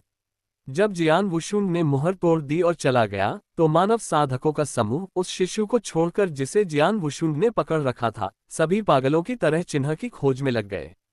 यह एक महान अवसर था। यह दिलचस्प है। जियान वुशुन लगातार स्क्रिप्ट में दर्ज मानव पवित्र भूमि की ओर उड़ता रहा और उसे यह अधिक से अधिक दिलचस्प लगता रहा। वह गलती से मोरो स्पेसटाइम के उच्च स्वर्ग युग में प्रवेश कर गया था। ऐसा लगता था कि किशन का जन्म इसी युग में हुआ था और 3 युगों के बाद उसने अपना युग स्थापित किया। शायद वह किशन से भी मुठभेड़ कर सकता है। अभिलेखों से पता चलता है कि किशन के शुरुआती दिन काफी सामान्य थे। मानवता के गौरवशाली युग के दौरान किशन सिर्फ एक पृथ्वी अमर था। अराजक सितारा युग में किशन धीरे धीरे प्रमुख हो गया। अभिलेखों के अनुसार उच्च स्वर्ग युग में यह इसलिए हुआ क्योंकि एक मानव साधक सीमा क्षेत्र साधक बन गया था, जिससे अंत हुआ। उसके बाद एक व्यक्ति की शक्ति के साथ किशन ने मानवता को उसके युग के शिखर पर पहुंचाया। इस युग में मानवता ही एकमात्र प्रमुख शक्ति नहीं थी। हालांकि इसे मानव युग कहा जाता था, लेकिन उस समय मानवता के शक्तिशाली लोगों ने इसे इस तरह नहीं देखा। ये सिर्फ बाद की पीढ़ियों द्वारा दिया गया एक नाम था। यद्यपि मानवता के पास साधक थे और उन्होंने साधना पद्धतियों को पूर्ण कर लिया था, फिर भी मानवता की समग्र शक्ति लौकिक नदी की अन्य जातियों से मेल नहीं खाती थी। केवल एक शीर्षस्थ विशेषज्ञ का होना ही पर्याप्त नहीं था। इस समय संभवतः क्लेश क्षेत्र का महान विशेषज्ञ प्रकट होने वाला था। एकमात्र अनिश्चितता ये थी कि क्या यह इस महाद्वीप के मानव क्षेत्र के भीतर होगा। उनकी वर्तमान स्थिति मानव जाति की पवित्र भूमि से लगभग एक संपूर्ण ब्रह्मांड की दूरी के बराबर थी। तेजी से उस तक पहुंचने के लिए जियान वुशुन ने सीधे अनंत प्राचीन परिवर्तन तकनीक को अपनाया, जिससे उसकी ताकत चरम पर पहुंच गई। अब वह जितना पवित्र भूमि के करीब पहुंचता गया, उसकी ताकत उतनी ही तेजी से बढ़ती गई।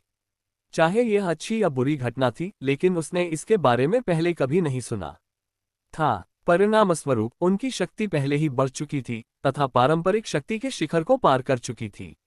अपनी सामान्य अवस्था में उनके पास सर्वोच्च युद्ध शक्ति थी। शाश्वत प्राचीन परिवर्तन को लागू करने के बाद उसकी चरम अवस्था ने अब उत्तम युद्ध शक्ति प्राप्त कर ली, जो कि दाओ के साथ विलय के बाद उसकी अपेक्षाओं से भी अधिक थी। क्या ऐसा हो सकता है कि दाओ के साथ विलय के तुरंत बाद वह अजेय सम्राट बन जाएगा? इस समय वह अजेय सम्राट होने का दावा करने का साहस नहीं कर पा रहा था, केवल इतना स्वीकार कर रहा था कि उसके बहुत कम प्रतिद्वंद्वी थे। तारों वाले आकाश की शक्ति का उदय वास्तव में उसकी समझ से परे था, लेकिन जब तक कोई प्रतिकूल प्रभाव नहीं पड़ता, वह इसे स्वीकार कर सकता था। मात्र 10 दिनों में वे संपूर्ण ब्रह्मांड का भ्रमण कर मानव जाति की पवित्र भूमि पर पहुंचे। टेंगलोग महाद्वीप मानव क्षेत्र के भीतर पवित्र भूमियों में से एक। यह इस महाद्वीप पर एक पवित्र भूमि थी, न कि संपूर्ण लौकिक नदी के किनारे का मानव क्षेत्र, लेकिन अंतर महत्वपूर्ण नहीं था। वर्तमान में ब्रह्मांड में पनप रहे अधिकांश जीवन रूप बिना किसी विशिष्ट समूह के विशेष जीवन रूप हैं। मानव जाति के चरम युग में उन्होंने ब्रह्मांडीय अस्तित्व में प्रवेश करते हुए एक महान प्रवास शुरू किया। अब मनुष्य लौकिक गुप्त क्षेत्रों में निवास करते हैं। इससे ये स्पष्ट होता है कि क्यों उन विशेष जीवन रूपों ने हमेशा ब्रह्मांड को अपना गृहस्थान बताया तथा कहा कि यह मानव जाति का क्षेत्र नहीं है। तेंदलोग महाद्वीप में प्रवेश करने पर मनुष्य सर्वत्र थे तथा जंगली जानवरों की अनुपस्थिति ने इस भूमि को असाधारण रूप से मनभावन बना दिया था। यहां पहुंचने पर जियान वुशुन को आगे बढ़ने की कोई इच्छा नहीं हुई। चूंकि उसे यहां से निकलने का कोई रास्ता नहीं मिला था, इसलिए उसने नश्वर दुनिया का पता लगाने और कुछ समय के लिए यहां रहने का निर्णय लिया। झोंगझोउ से दूर पूर्वी क्षेत्र के एक छोटे से देश में जियान वुशुन ने एक साधारण व्यक्ति का वेश धारण किया और एक सांसारिक जीवन शुरू किया। उच्च स्वर्ग युग में मानव जाति की साधना पद्धतियां अपूर्ण थीं और जियान वुशुन को उनसे उधार लेने की कोई आवश्यकता नहीं लगी। वह केवल धैर्यपूर्वक प्रतीक्षा कर सकता था। यद्यपि अंतरिक्ष के इस टुकड़े द्वारा वहन किया गया समय कम था, परंतु स्थानिक विस्तार काफी बड़ा था। ये प्राचीन महाद्वीप मूल ब्रह्मांड से कहीं अधिक बड़ा था। जैसे जैसे समय बीतता गया, जियान वुशुन को आश्चर्य हुआ कि क्या वह किशन के उदय तक टिक पाएगा। अंततः मात्र 10 लाख वर्षों के भीतर ही वह इस स्थान से लुप्त हो गया। जब वह पुनः प्रकट हुआ तो वह एक बार फिर स्पेस टाइम के भंवर में था। केवल अब वह एक प्राचीन साधक की पोशाक पहने हुए था और जेड टैबलेट कहीं भी दिखाई नहीं दे रहा था। ऐसा लग रहा था कि सब कुछ वास्तविक था। 10 लाख वर्षों के दौरान उन्होंने तेंगलोग महाद्वीप की यात्रा की थी तथा मानव जाति की पवित्र भूमि पर अनेक अवसर छोड़े थे।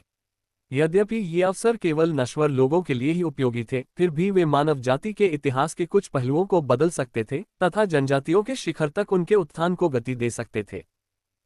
जियान वुशुन ने भौहें सिकोड़ ली क्योंकि वह अस्थायी भंवर में ही फंसा रहा। क्या उसे जाने की अनुमति मिलने से पहले मोरो स्पेसिफाइम का अनुभव लेना था?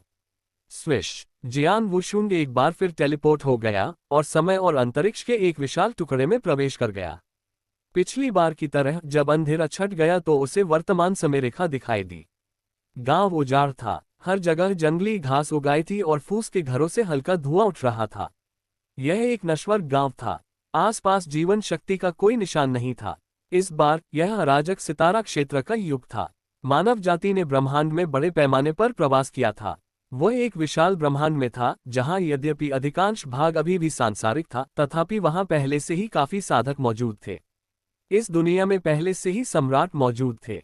यह महज एक मध्यम आकार का डोमेन था। जियान वुशुन के अचानक प्रकट होने से पड़ोसी खलिहान में मौजूद बैल चौंक गया, जिससे वह परेशानी में चिल्लाने लगा। एक चरवाहा बच्चा कूदकर भागा। जियान वुशुन की पोशाक देखकर बच्चे ने आश्चर्य से अपनी भौहें उठाईं। इन साधारण लोगों ने कभी भी मनुष्यों को इतने साफ सुथरे कपड़े पहने हुए नहीं देखा था। दुर्भाग्यवश जियान वुशुन कोई साधारण मनुष्य नहीं था। वह बच्चे को देखकर मुस्कुराया और सम्राट से मिलने के लिए निकलने वाला था। तेंगलोग महाद्वीप में वापस आकर उनका सामना कई सम्राटों से हुआ, लेकिन वे बहुत कमजोर थे। उसने उस शक्तिशाली व्यक्ति को नहीं देखा था जिसने मानव जाति को उसके शिखर तक पहुंचाया था, इसलिए उसका उन व्यक्तियों से कोई संपर्क नहीं था। उसने बस उन्हें छाया से देखा और उसके बाद चला गया।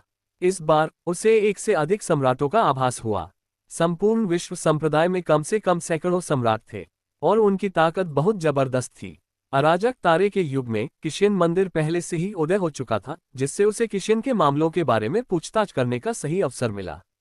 जैसे ही वह जाने की तैयारी कर रहा था, जियान वुशुन वहीं रुक गया। उसने काले रंग के बच्चे को देखा और जितना ज्यादा वह उसे देखता, वह उतना ही ज्यादा जाना पहचाना लगता। उसे लगा जैसे उसने इस बच्चे को कहीं देखा हो। क्या आपका अंतिम नाम बाय है? जियान वुशुन ने सावधानी से पूछा। बच्चा बिल्कुल भी डरा नहीं, चंचल भाव से बोला, मैं तुम्हें क्यों बताऊं? स्विश! जियान वुशुन ने बस अपनी हथेली पलटी और कैंडीड हॉर्स की एक स्ट्रिंग दिखाई दी। उसने फिर पूछा, तुम्हारा नाम क्या है? बाय गोदान। बच्चे ने गंदे हाथों की परवाह न करते हुए जियान वुशुन जैसे संकेत का उपयोग करने के बजाय सीधे कैंडीड हॉर्स को पकड़ लिया। हा, जियान वुशुन ने दिल खोलकर ठहाका लगाया और बच्चे का सिर सहलाया। ये बच्चा बाई जुनवांग का पूर्वज या शायद बाई जुनवांग का पिता ही होगा। बाई जुनवांग के चेहरे से इसकी समानता बहुत ही अजीब थी। घर के अंदर से हंसी की आवाज सुनकर लोगों ने सोचा कि कोई मिलने आया है, और वे बाहर निकले तो देखा कि बच्चा मवेशियों के बाड़े के बाहर अकेला खड़ा था और गोबर का एक ढेर पकड़े हुए उसे चाट रहा था। गौदान, तू पागल हो गया है क्या? बाहर आए औरत ने गौदान का कान पकड़ लिया और डांटते हुए घर की ओर चली गई। बेवकूफ, तूने पेट नहीं भरा। गोबर खाते हुए जब तेरा दूसरा चाचा आएगा तो वह सोचेगा कि मैं तेरा भरण पोषण नहीं कर सकती। डांटने के बाद भी महिला कुछ असंतुष्ट थी।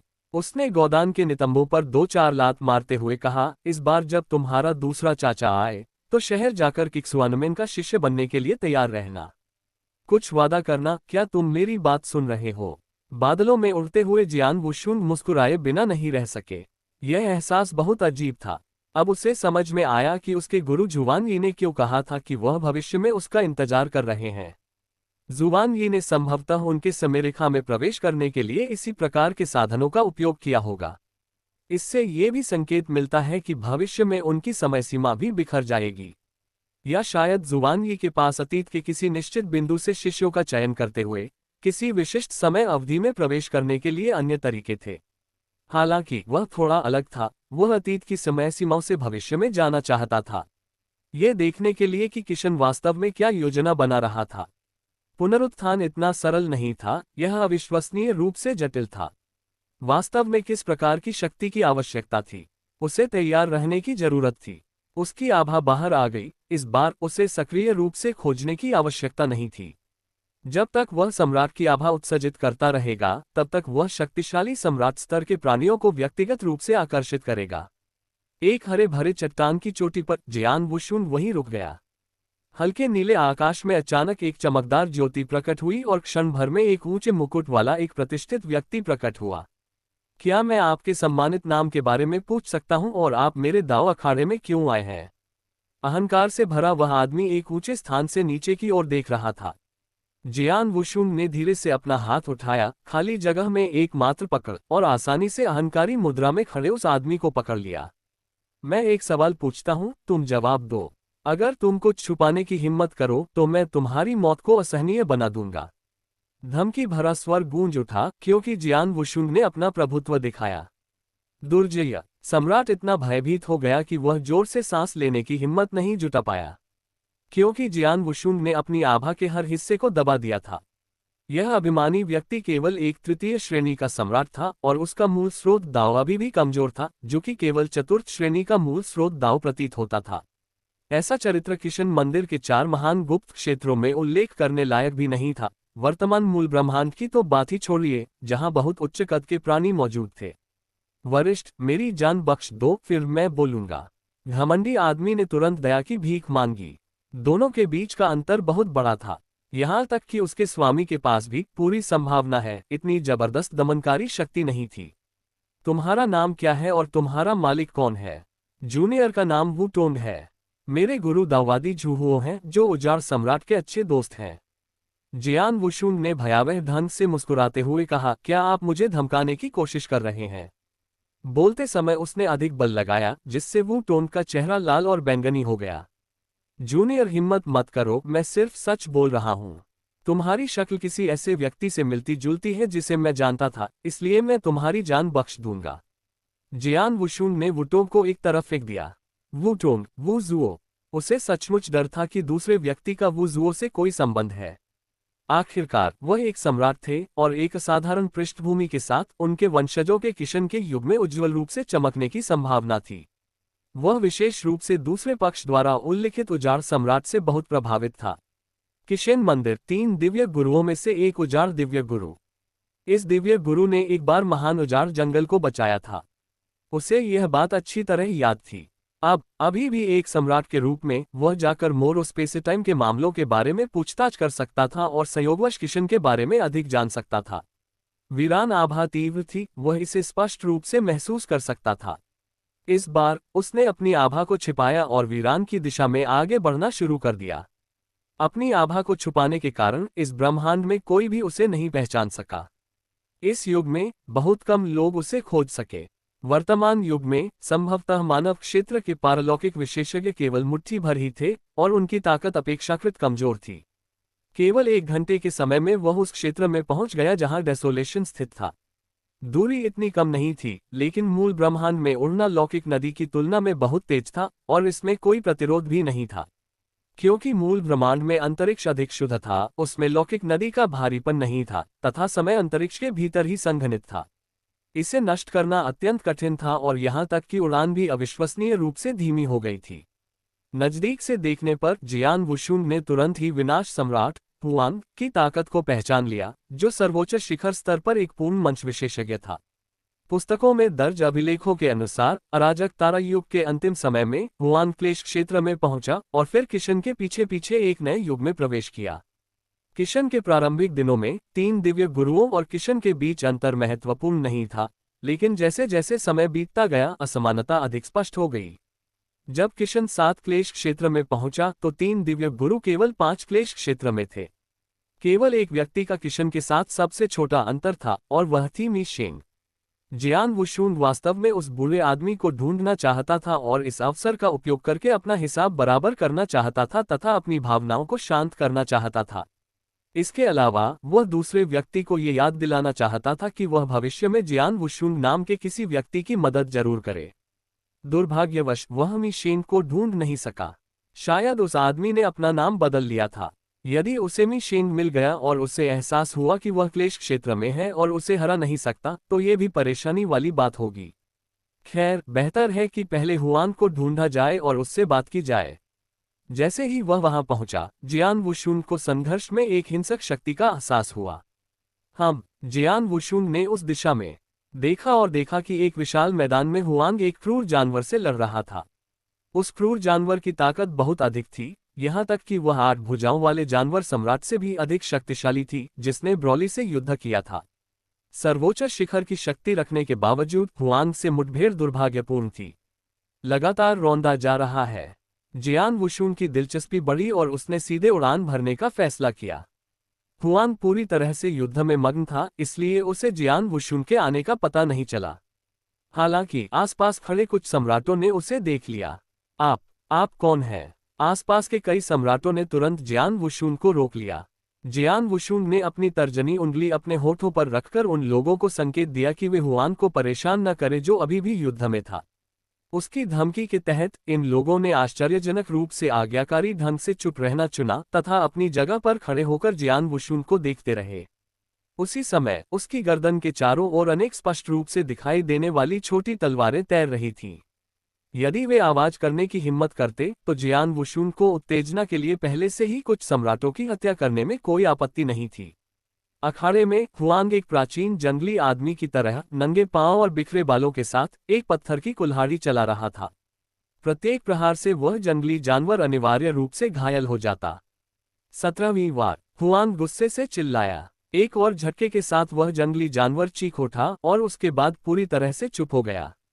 एक जंगली जानवर जो पूर्ण मंच के सर्वोच्च शिखर के समान था, वह हुआंग की साधारण और अलंकृत पत्थर की कुल्हाड़ी के नीचे बहुत ही तुच्छ प्रतीत हो रहा था। हुआंग उस हताश जानवर की लाश के पास गया, उसके शरीर में धंसी विशाल कुल्हाड़ी को एक हाथ से निकाला, उसे पोंछा और फिर कुल्हाड़ी को अपनी कमर पर लटका लिया। उसी समय उसने देखा कि कोई उसे देख रहा है, और यह एक शक्तिशाली अजनबी था जिसे वह पहचान नहीं पाया, एक ब्लैक होल की तरह। कौन है भाई? हुआंग ने जियान वुशुंग की ओर देखा, उसकी आंखें हिल रही थीं। उसके सामने वाले व्यक्ति ने अपनी आभा को बहुत ही चतुराई से छिपा रखा था। जब तक वह उसके सामने नहीं आया तब तक हुआंग को इस बात का एहसास नहीं हुआ। करीब से निरीक्षण करने पर उन्होंने पाया कि वह नियंत्रित आभा एक ब्लैक होल की तरह थी, जो अंदर की सारी शक्ति को निगल रही थी। हुआंग, जियान वुशुंग ने दूसरे व्यक्ति को बहुत आश्चर्यचकित देखा। उसकी शक्ल और हाथ में कुल्हाड़ी अप्रत्याशित रूप से परिचित थी। वह कुल्हाड़ी बहुत अच्छी तरह से जानता था। उसके मन में तारों भरे आकाश के दृश्य उभरने लगे तथा बर्बर ग्रह पर जन्मे जंगली विशालकाय मनुष्य के बारे में सोचने लगा। जब वे अलग हुए तो उन्होंने पत्थर की कुल्हाड़ी के मालिक के बारे में भी सोचा। डोंग जुन, जियान वुशुंग ने खुद से कहा। तारों वाला आकाश मानव जैसा प्राणी, जिसे सपना माना जाता था, मोरो स्पेसेटाइम में दिखाई दिया। सम्राट हुआंग के हाथों में जो पत्थर की कुल्हाड़ी थी, वह उससे अच्छी तरह परिचित था। इसमें कोई संदेह नहीं कि वह डोंग जून के हाथों की कुल्हाड़ी थी। ये यहाँ कैसे प्रकट हो सकता है? जब हुआंग ने जियान वुशुंग को चुपचाप डोंग जून का जिक्र करते सुना तो उसकी अभिव्यक्ति आश्चर्यचकित होकर रुक गई। आप सीनियर डोंग जून को जानते हैं? हाँ, वह मेरा पुराना परिचित है। जियान वुशुन ने सिर हिलाया और फिर पूछा, आप डोंग जून को कैसे जानते हैं और आपको यह विशाल कुल्हाड़ी कैसे मिली? सम्राट जो अपनी जगह पर जमे हुए थे, उन्होंने देखा कि जियान वुशुन और सम्राट हुआंग वास्तव में एक दूसरे को जानते थे। सभी ने राहत की सांस ली। उनके विचार में जियान वुशुन की ताकत बहुत शक्तिशाली थी। अगर वह उनके खिलाफ कोई कदम उठाता तो शायद एक पल में ही उनकी जान चली जाती। हुआंग ने विशाल कुल्हाड़ी अपने हाथ में पकड़ी, आकाश की ओर देखा और फिर जियान वुशुन की ओर देखते हुए कहा, क्या आप उच्च स्वर्ग से आए व्यक्ति हैं?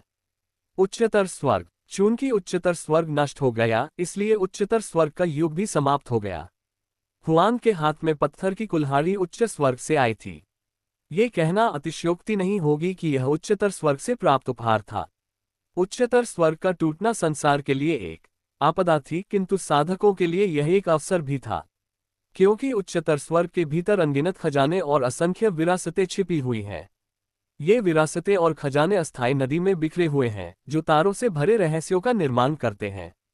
इसे ही अब अराजक तारा क्षेत्र के नाम से जाना जाता है। हुआंग के हाथ में जो पत्थर की कुल्हाड़ी थी, वह अराजक तारा क्षेत्र से प्राप्त हुई थी। इस पत्थर की कुल्हाड़ी के अतिरिक्त उसे एक कटा हुआ हाथ भी प्राप्त हुआ।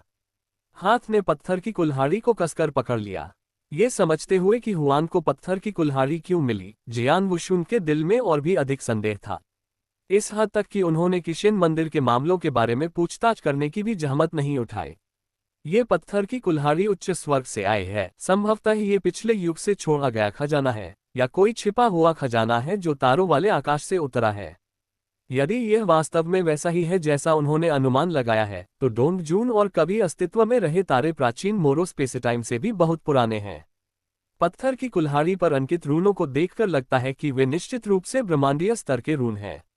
इससे ये भी संकेत मिलता है कि जिस तारे पर उन्होंने एक बार दौरा किया था, जिसने ब्रह्मांड गुरु जैसे शक्तिशाली जीवन को जन्म दिया था, वह अब नष्ट हो चुका है।